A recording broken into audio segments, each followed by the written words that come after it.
Ayatollah Syed Ali Khamenei की शहादत के बाद एक बड़ा सवाल था कि ईरान का अगला सुप्रीम लीडर कौन होगा। क्योंकि जब भी ईरान के सुप्रीम लीडर की बात होती है तो बात सिर्फ एक लीडर की नहीं होती है, बात एक ऐसे शख्स की होती है जिसके हाथ में पूरे मुल्क की किस्मत होती है। सुप्रीम लीडर को लेकर तरह तरह की बातें होती रहती हैं। कोई कहता है कि ईरान का सुप्रीम लीडर तानाशाह होता है, कोई कहता है कि बेलगाम होता है, कोई कहता है कि मनमानी करता है, कोई कहता है कि किसी एक शख्स की सनक से ईरान चलता है। लेकिन क्या वाकई ऐसा है?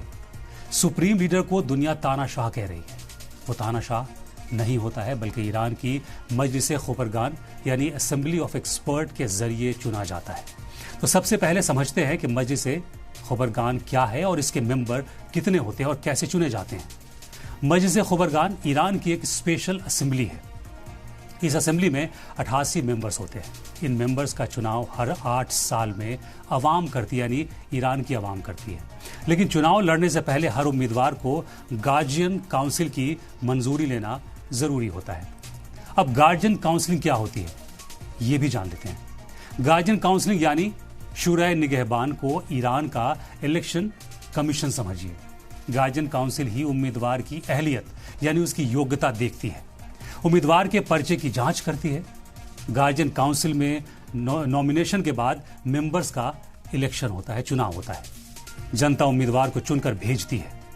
उम्मीदवार के टर्म 8 साल के होते हैं। यही 88 मेंबर सुप्रीम लीडर चुनते हैं। सुप्रीम लीडर के लिए भी नॉमिनेशन गार्जियन काउंसिल में ही किया जाता है। गार्जियन काउंसिल देखती है सुप्रीम लीडर की उम्मीदवारी पेश करने वाले की अहलियत।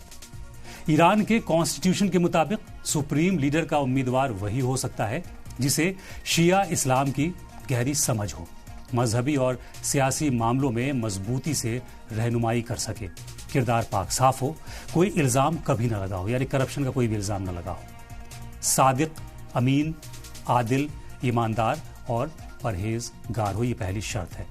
जब ये सारी शर्तें पूरी हो रही हों तभी गार्जियन काउंसिल सुप्रीम लीडर के उम्मीदवारी को कबूल करती है।